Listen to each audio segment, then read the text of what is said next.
Evening with a Legend is a series of presentations exclusive to legends of the famous 24 Hours of Le Mans, giving us an opportunity to bring a piece of Le Mans to you. By sharing stories and highlights of the big event, you get a chance to become part of the legend of Le Mans with guests from different eras of over 100 years of racing.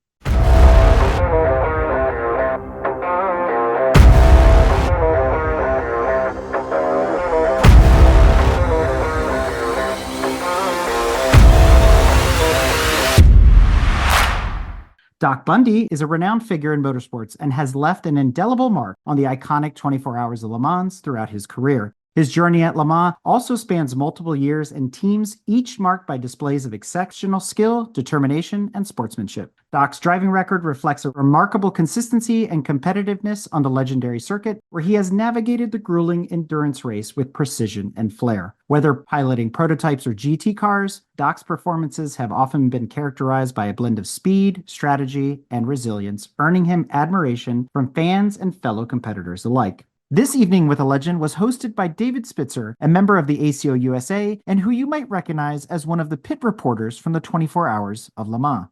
Welcome to all of our guests this evening from the ACO Club. We're excited to host another of our series all about an evening chat with racing legend. And tonight we are very honored and very excited to speak to Doc Bundy, with a wonderful history in Porsches and racing, many years spent with Al Holbert and that legendary team and driving for a number of different manufacturers. But without further ado, let me introduce Doc. Hello, y'all. So, Doc, I'm going to kind of get you started. And I know, because you and I had a great chat recently, that once we get you going, the wonderful stories will flow. If you want to start with a little bit about how you got into racing, but make sure you work us up to Le Mans and a little bit of how you got to Le Mans. But go ahead, tell us a little bit about getting into racing and the early part of your career. Like most people, I started in go-karts as a youngster. I grew up in a very tiny little town. They used to tell me when I was little that it was 2,000 people, but I think they counted all the farms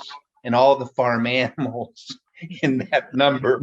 Because I think realistically it was maybe 600 people or something like that. I became a paper boy there, took over from another guy that gotten older, and so he was ready to quit and hand it down. He delivered 5 different newspapers and 2 Sunday papers. So I increased it to 7 daily papers, 7 from different towns, and 3 Sunday papers. So as you can imagine, I started out with a bicycle with baskets, and I would have to go back to the drugstore and pick up more papers because I couldn't carry all that I needed to deliver to the whole town. I had a moped for a while. After the moped, I had a bad rep. Uh-oh. I ran out of paper about a mile out of town. So I got to go back to the drugstore and get it real quick. So I'm flying back 35, 40 mile an hour on the moped. And the town was in a valley that had 2 sets of railroad tracks with a creek between them that you crossed. As a young boy, I had a friend on the other side of town. 2 of us rode our bicycles to meet up with him. And he went around the crossing gate and a train hit him. Oh, goodness. Oh, yeah. Now, you got to help us get back to racing. Come on. How does this get us to racing? Were you making money with your paper route and that got you to get a go-kart? What happened was I was on a Saturday, I was collecting. At this time, I had a yard cart with a Clinton engine on it. And I fiddled around with it a little bit to try to make it a little bit faster. When I was on one side of town, I heard this noise that sounded like my engine with no muffler. I worked my way down customer-wise to the ballpark, and here was 2 go-karts running there. Real go-karts, not yard carts. Proper go-karts. Yeah. And so I ride up these 2 guys, and they were just riding down there at the park ball field from another town. They'd come over trying to get kids or people to show up because they wanted to sell them. I couldn't wait to get done. So they let me drive it. I thought, oh, this is the real thing. And I have grown up, my father taking me to races. Where was that now? What track? Would we know it? They were okay. Locals. Yeah. As soon as I got home, I grabbed my dad and I said, Dad, you got to see these things. These are amazing. He was a race fan, so he got into it. He got along with some other fathers, and in the end, they built a racetrack. Oh, wow. We started out at down there beyond the ballpark on a dirt oval. That lasted not too long. Floods and things like that kind of ruined it. They ended up making a paved track, and I was part of the building process. That's when I learned to drive a pickup truck. And so we raced go-karts till I was probably a senior. Then I went off to a school in Minneapolis and went to work for an airline in Chicago. The weirdest thing is my ideal race car, this was post-Vietnam, was a Formula B car, which morphed into a Formula Atlantic eventually. That was my dream car. I just had to have one of those. I never had one. I never got to drive one. That was the goal, to get to that level of pace, that level of power and everything else, right? Yeah. I had a friend that we went together and bought a Lotus 22 Formula C car, 1100cc engine. That didn't last very long. Got crashed. Wasn't my crash. Driven up to Watkins Glen to do a regional, forgot to charge the battery. So I was out first practice and a guy spun in front of me. And so I had to spin to miss him going into turn one. So I went off on the outside and wouldn't restart. Battery was dead. They wouldn't let me move the car. And of course, we almost got into a fight. It's not worth your life. It is fine. It's everything I have is invested in this thing. There's a waving yellow. There's no problem. All the cars have gone by. They've seen it. You were in the strike zone. Yep. And I saw this car coming and I could see his eyes and he was staring at my race car. And I thought, no, don't look at it because your hands follow your eye. So sure enough, he realized the last second that he was going to hit it and he locked up, went into the side of it, bent the chassis. And so I had no clue how to fix that. So if we go on Wikipedia, this made you chuckle because I shared with you what it says on Wikipedia about you. It says you started out, I thought it said mechanic, but it says car prep. Tell us a little bit about the early days with Peter Gregg, the legend from the Brumos organization. Give us a few minutes of what it took to get into your first Porsche race car. From that experience, God knows how I ever convinced him to even take my phone calls. But I started calling John Bishop. I'm trying to talk him into making Formula B part of IMSA.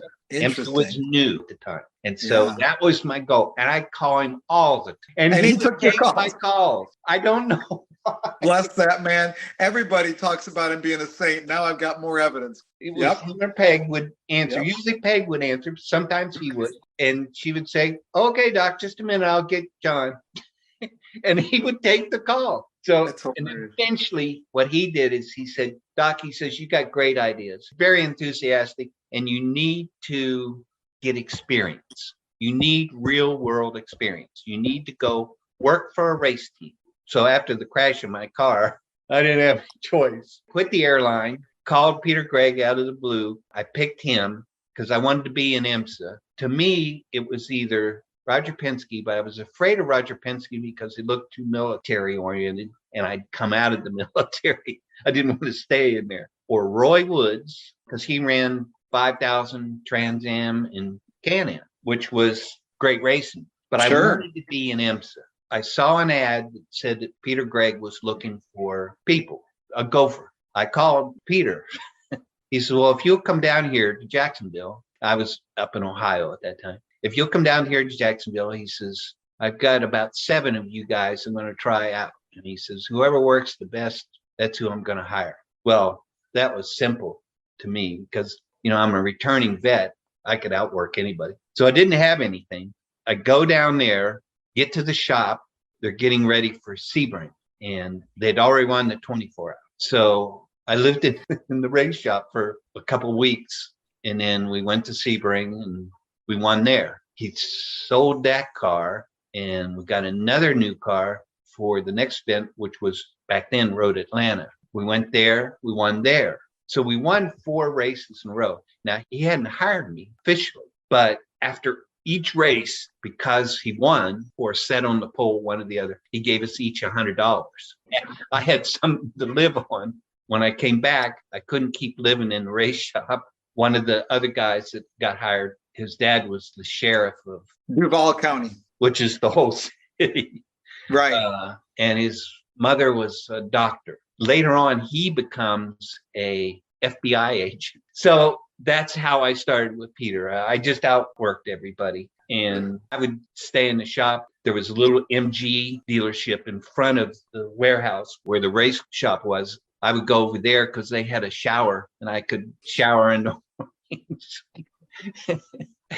That story, though, is everybody in racing. I mean, everybody's got to make a sacrifice. You've got to have that journey to really value it. So you spent some time taking care of the motorhome for them and kind of working your way into things. How many years of hard work was it before you started driving? And then how many years of driving before you were graced with the opportunity to run at Le Mans? I was 2 years with Peter and realized there was no future for what I wanted. About the early fall of the second year, I went to Peter and I said, look, I'm going to leave at the end of the season. And he said, where are you going to go? And I'm looking for someplace where I might have an opportunity to drive at some point.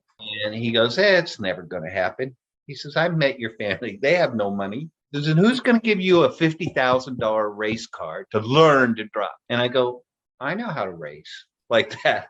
But his telling me no just motivated me that much more. I was determined. And along that period, I had met Al Holbert. He had an engine, a 3-liter that Peter bought from him. So I got sent to get the engine. I already had met Al and had talked with him and that sort of thing. So I went up there to get the engine and they just kept delaying, giving it to me. And so finally I sat down with Al and he said, what's your big hurry to go back? It was on a weekend. I'd driven up Friday and then I had the weekend off and then back to work on Monday. He wanted me to stay and chat with him because we were talk racing constantly, much to the chagrin of his wife. So Al said, why don't you come to work for me? And I go, well, no, I'm committed to Peter for the balance of this year. I said, besides Al, what I want to do is drive eventually. I made it clear up front. And he said, okay. I said, we're about the same age and you have all this experience and you are really good.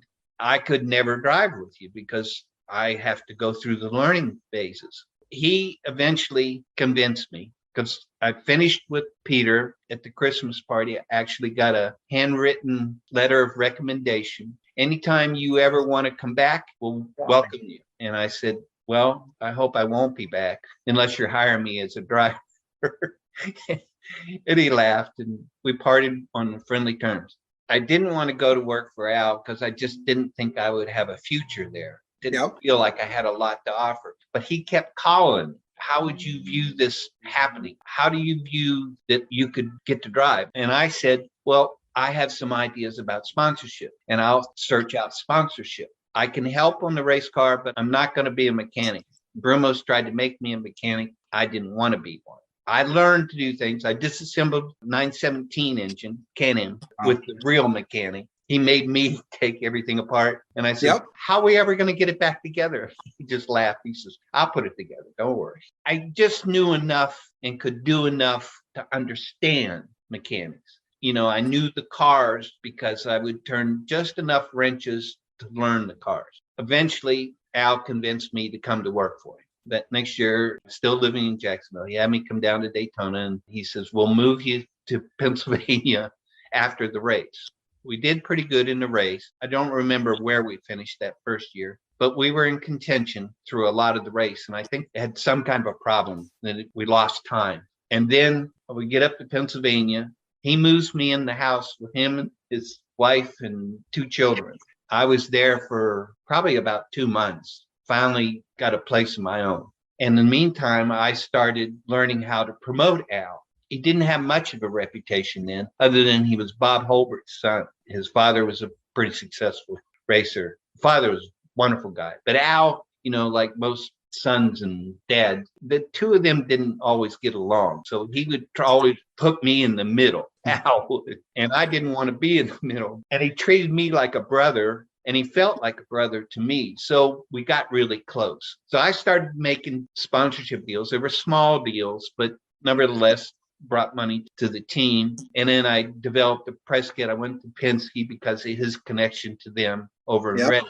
So I went over and they kind of taught me how to do a press kit and give me one of theirs to use as an example. From that, I started a newsletter that I would send out to sponsors and fans. And I started getting him to do clothing, t-shirts and hats and things like that, jackets, apparel. That started going really well on its own. And then I would find him rides and things that he would never have thought about, like Super V's. I got to ride in a Super V a couple times in an Atlantic car. And he would say, why are you doing this? He says, I know why you're doing it. These are cars you want to drive. And I said, no, Al, I'm trying to expand your portfolio. So it actually included IMSA races. So I was well known in the paddock, Mr. Friendly to everybody. And Mr. Make It Happen. No excuses, not afraid of hard work. You're going to make it happen. Yeah, I did some crazy things. I recommended him for rides. I'd write to people and they would know him. And I knew he had a connection. And they'd call him and they'd say, who's Doc Bundy? And he goes, oh, he works for me. He's in charge of Sparkle and Glitter. Sparkle and Glitter. Yeah. Trying to promote Al, pushing him. I figured if I pushed him hard enough up, he might drag me along. I truly was invested in helping to build Holbert Racing, a real entity. And he had a great work ethic, how he approached racing, the cars, everything. It was just wonderful. And a super good driver, most sensitive driver I've ever met in my life. He never told me how to drive, would ask questions and then make me give him the answers to them. And we did a lot of testing and I learned to love that. He never owned a 935. So I made deals that would include me. And so I'd get 1 or 2 races a year in other people's cars. Gary Belcher out of Florida, he invented the bang stick. Anyway, his 935. I was friends with his crew chief. And when I would talk to him about maybe using Al, and he goes, Al would drive our car? And I said, yeah, I know how you prepare a car. You do a good car. And Al has a Goodyear contract. So for a 24-hour race, can you imagine a better situation? You have to pay Al something, but he'll bring tires to the deal. And you got to let me drive. So my friend says, okay, we'll do it. Yep. And then later on, it was Preston Hinn. His old crew chief is a good friend of mine, a guy named Gary Cummings. Big, huge. Yeah. Gary's a very good friend, but keep on going. So you got with Preston. You're starting to get a little bit of driving. I would get to do these one-offs here and there. I drove Moby Dick, that Preston had bought. That was not part of the plan at all. It was at the Daytona finale. Back, they would run around Thanksgiving. Yep. And I was driving with Bonnie in a 935. He had like 2 935s in the special car. He and Al were driving it. Well, Al's leading the race. And Preston doesn't want to get in the car. The car that I was driving with Bonnie blew a rear tire going into the bank. And of course, put it up almost on its nose and it came back down. I kept it from crashing. Tire tore up the right side and took out an oil cooler. So we were out of the race. They tow it back to the pits and I'm in the pits and Preston comes up and he says, get your helmet. And I said, get my helmet for what? I thought maybe he wanted me to help fuel or something. And he says, you're going to get in the car. I've already talked to Al. Al's okay with it. Nice. And I said, what? I've never even sat in that car. And he goes, you'll be okay. You'll be okay. Well, the seat was like way wide. So I had to have him put pillows in to keep me in. And even then, I go into the infield and come into the corners and I have to slide up on this side of the seat to go through this one, back to this side of the seat for this one. But I'm running first and second. I'm racing Wallach. And I raced him in the wrong place because I could pass him anytime I wanted on the bank. It was inexperienced. And he short braked me going into the kink in the infield. He short braked me all at once. He was smart. He knew I wouldn't hit him. So I spun off and I fell back. But I ended up finishing second in the race in the end. I was catching back up and then the race was over. What was your first year at Le Mans? What was your first Le Mans experience? 82. 82, okay. I had won the runoffs in 80 with the D production 924. That was my first full-time ride. Became an instructor at Road Atlanta. I separated from Holbert Racing. And that was because I believed that if I was there, Al would always count on me to straighten things out with his race cars and his crew. And I wanted to be separate. I wanted concentration on what I was going to drive. And he was pretty good about that. At one point, he was questioning, doesn't Doc drive with you in the Michelob Porsche? And I helped him get that sponsorship. And he goes, Doc's very demanding. Doc knows what he wants, gosh darn it. Yeah. Anyway, racing the 924, we win the runoffs. And of course, Hoppin promised me the world if I won the race. And nothing happened. And afterwards, I kind of went through withdrawals because through the balance of November and through December into January, I didn't know if I was ever going to get to driving because there was no plan. So I'm working at Road Atlanta, just hustling rides wherever I can find them. Usually not getting paid anything. Usually do good with whatever car I drove. I get the max out of it and put it in places where it had never been before. So things weren't terribly bleak. I drew upon my experiences from Vietnam where, you know, if you were super aggressive, you got a lot of praise.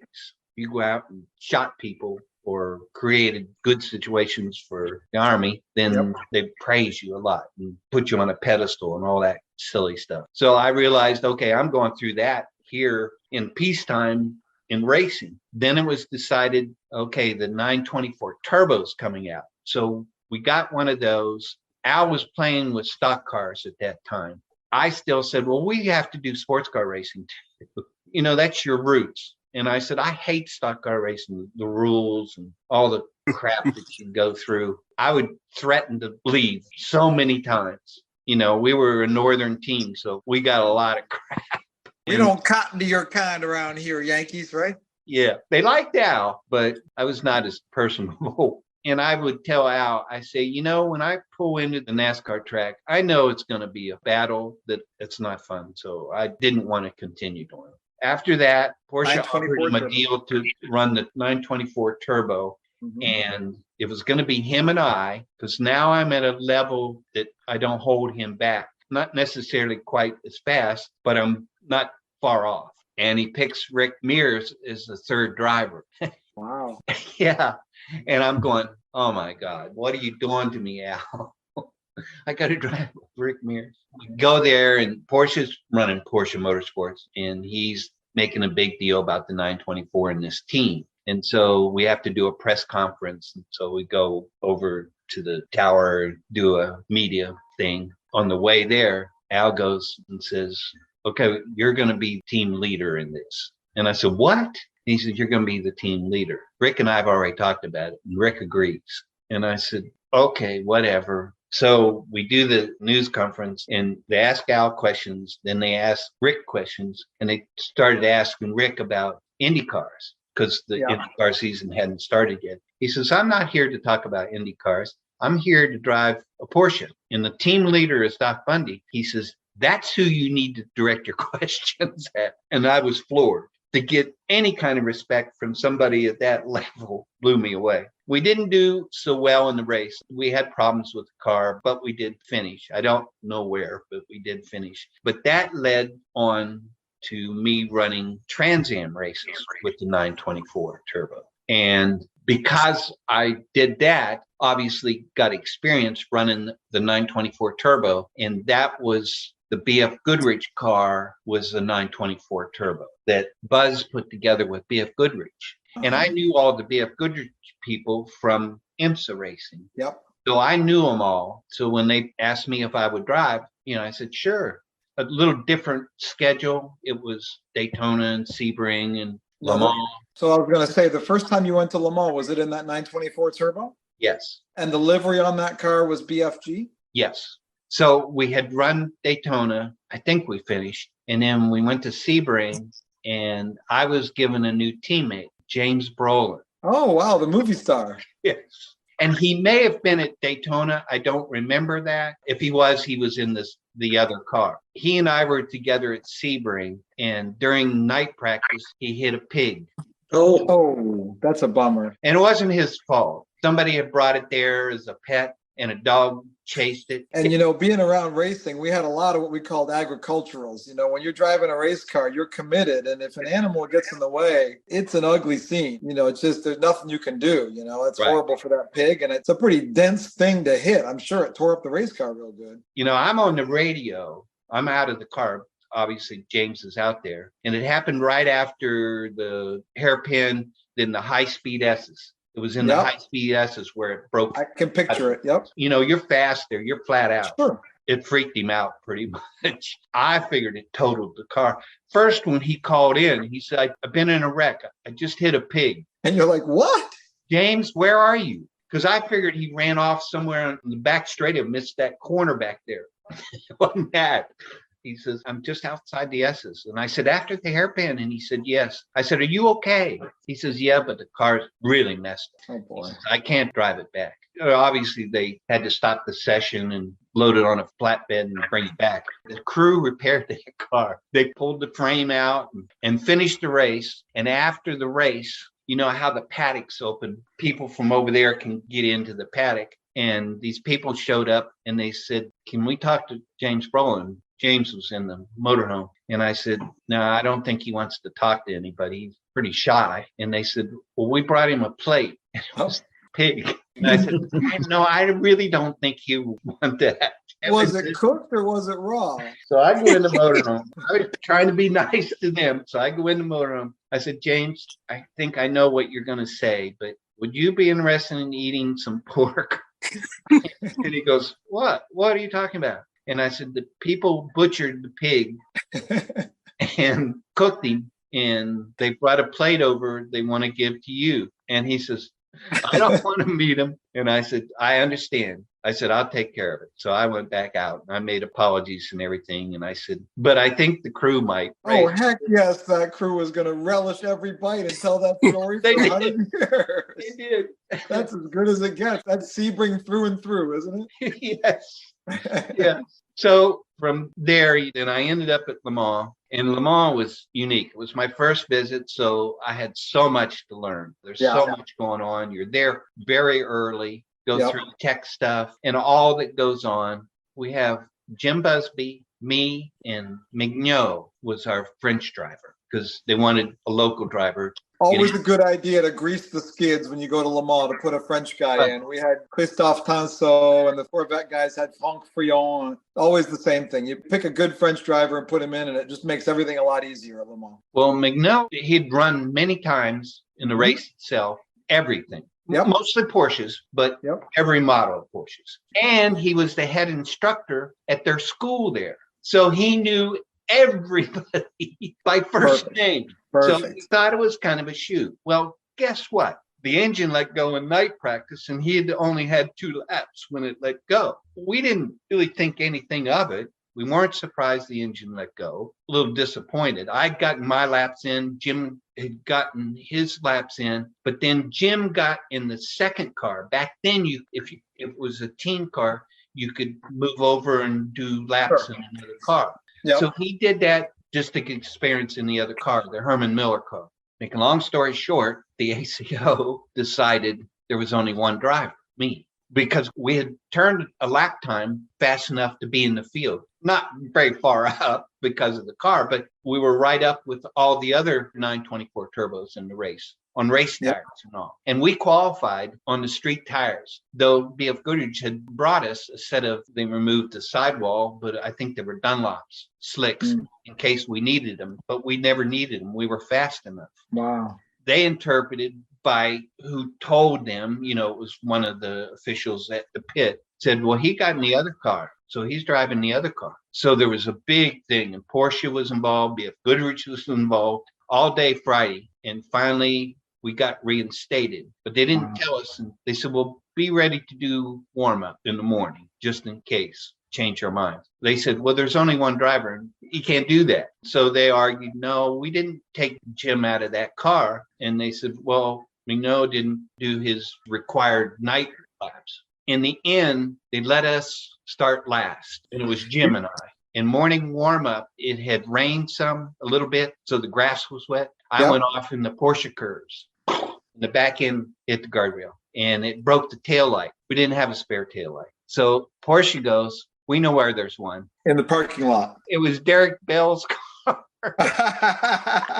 They didn't tell him. They just of course not. He was going to say no. Screw that. They just took it. I think he was driving with Al. They'll And, give it back at the end of the race. It'll be fine. He'll never notice. right. Fast forward 1 year. The following year, you went back to Le Mans, and I think you did real well. Is that correct? No, I never did Oh, I as thought- well. We won our class Your with class. a blown head gasket With and a blown changing one tire.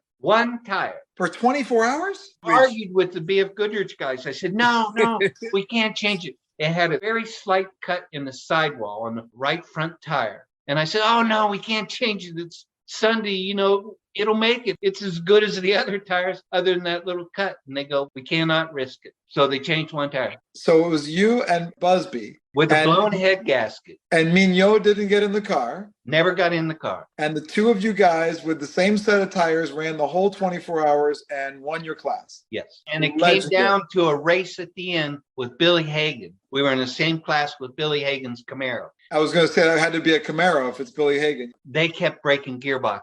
Bless their heart. We'd be ahead and they'd run us down, pass us. With no boost, we're doing 2 laps at a time Sunday afternoon. Coming in, putting bars leak in, putting water back in, going back out for 2 more laps. That's Oh how we my spent God. Sunday afternoon. So you're not just a little bit of blown head gasket. Your head gasket is junk. You are pumping water out of that thing. Yes. Holy, that's crazy. We held our breath. We just Right. held our breath. There was a little bit of a showdown thing that happened because I was supposed to finish and I got yanked out of the car by a then team leader, owner. I was really, really upset. I bet. I went back to the trailer and was packing up. I'm going home. The heck with him. Gary Pates, BF Goodrich, the guy at the races that ran the thing. And Gary came in the trailer where I was. And he says, Doc, you got to put your gear back on. I said, I won't drive for that blankety blank ever again. He says, no, you don't understand. If Jim finishes the race, he goes illegal. We lose. Oh. We had to He was going divide to the time. follow the rules. Yeah, right. Yes, he was going to go over the time limit. I bitched for a little while. And finally I realized, I can't throw them under the bus. No. I And all said- the crew guys and everything. There's so much that's gone into this at that point. And I said, if you remove her from the pit, I'll come back out and I'll finish the race. So he said, get your gear on. And he left. Right. So when I come out, I didn't even look over there. I just got my helmet on and they says, we're bringing Jim in now. He'll be right in. Got in the car and finished the race, which was an experience in itself because Al was in that race. And I can't remember if that's the one they won or he was second. But it was Porsche 1, 2, I think maybe even 1, 2, 3. And so I'm trying to go fast enough because they were catching me right at the end of the lap. So I wanted to cross the finish line right behind them if I could, but I couldn't keep up with them. On the last lap, nobody's really racing. As we come onto the start finish straight, there's like a sea of people, flagmen in front of them running with the checkered flag. The cars are all coming to a stop and turning right. And I said to the crew on the radio, I'm not even going to get the checkered flag. Right. No, the race is over. It's okay. They're backing up. And he goes, no, it's okay. The race is over. We won our category. So it's stop and go, stop and go, stop and go, stop and go. We get up and it's the impound area. And there's gendarmes all around it, people everywhere. They open the gate and let you in. They close the gate. Open the gate, let you in. So we get in there and there's people everywhere and they're pounding on the car. So I'm afraid to get out of the car. And I'm talking to the crew and they said, you got to come over here because we got to go up on the stand. And I go, I'm afraid to get out and I'm not taking anything off and it's hot as hell. Come and get me. Come and get me. I don't know where I am. So they finally get over there, get all my gear up and they said, the car's going to be okay. The gendarmes are here and all. And I said, but there's people everywhere. They said, yeah, well, they're watching. They won't steal anything off the car. I said, yeah, right. So they start walking towards tower. Well, the gate was to the left. And I said, we got to go out the gate. They said, what are you talking about? And we walk over and the fence around the impound was like 1.5 feet high. So it's no wonder it was full of people because they just step over it. So we step across and we go over to the tower to do the victory thing. That's crazy. And Love the story. So during the race, coming out of Arnage, kind of a slow corner, you come back towards the Porsche curves. Yep. Well, when you come out of that corner, it was a second gear corner for us, and you'd shift to third, and there was a little road right there where you shifted to third. Caught something out of the corner of my eye. I happened to look over, and here's a guy in a bikini, and he's shooting me the bird.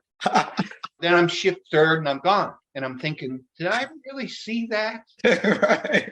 Is that real? I think about it the whole lap. I come around again. When I come off the corner, I look over there and there he is. And he gives me the finger. Well, now I'm perplexed. Does he hate Americans? Hate BF Goodrich? Porsches? Why is he giving me the finger? And so I never really tell anybody about this. I just kind of forget about it after the race and all. But he was there every lap. So we get back to the States. We're at a race somewhere. I'm in the Trans Am car and Al's in the Can-Am car. We're talking. We usually room together when we race together. I remembered that guy at Le Mans. I says, Al, I got to tell you something. So I told him the story, and he goes, oh, yeah, he did the same thing to me. We both laughed about it and wondered, what was his motivation? Maybe he just hated all racers, and he lived in that village back there. Right. It was a crazy. That's hilarious. That same part of the racetrack, as you come off of Arnage and head up towards Porsche Curves, on the right side, there's about 3 or 4 people that live there, and I've had the opportunity to go around the racetrack with a guy that puts up all the fences, and they block those people in. Those people are landlocked. That's they why they gotta have groceries for a week because or whatever for a couple of days. They put the racetrack up, and those people can't go anywhere. There's a bloody racetrack going across the end of their driveway. Now, see, that confirms why he was that way. He probably gave everybody the finger. You know what the best part about this evening with a legend tradition is that we're building is that we get wonderful people on here with great experiences, but we never know where it's going to go. I guarantee you, I did not think we were talking about that tonight. I went back with Jaguar a couple years later. With Bob Tullius and the Group 44 Jag, right? Right. My big suggestion to him was we needed to take our own toilet paper. Right. Because what you get at Le Mans is not what you're going to be used to. Not very comfortable, and it runs out quickly. So our whole rig went. The truck driver made sure that we had 2 big bundles of toilet paper when we went over there. We were the only ones comfortable. That's great. You had a ton of success over many, many years, and we're certainly honored to have this time with you. What a great pleasure. What a treat for us all to get to know you a little bit this evening and to hear these stories. I mean, it's just priceless. I admire you for the hard work. You're an inspiration. As I explained to you, I'm an amateur, but all of us have our own goals, whether it's in racing or whatever, and your perseverance, your attitude of whatever it takes is certainly inspiring. So thank you so much for being with us.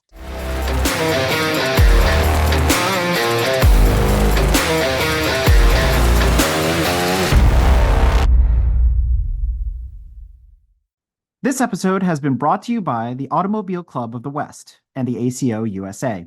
From the awe-inspiring speed demons that have graced the track to the courageous drivers who have pushed the limits of endurance, the 24 Hours of Le Mans is an automotive spectacle like no other. For over a century, the 24 Hours of Le Mans has urged manufacturers to innovate for the benefit of future motorists, and it's a celebration of the relentless pursuit of speed and excellence in the world of motorsports. To learn more about or to become a member of the ACO USA, look no further than www.lemans.org. Click on English in the upper right corner, and then click on the ACO Members tab for club offers. Once you've become a member, you can follow all the action on the Facebook group ACO USA Members Club and become part of the legend with future Evening with the Legend meetups.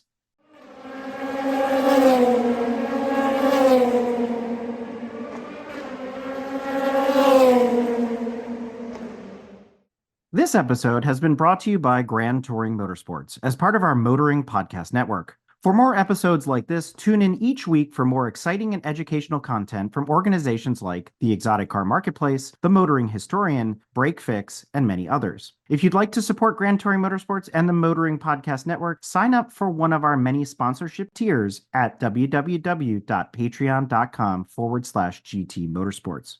Please note that the content, opinions, and materials presented and expressed in this episode are those of its creator, and this episode has been published with their consent. If you have any inquiries about this program, please contact the creators of this episode via email or social media as mentioned in the episode.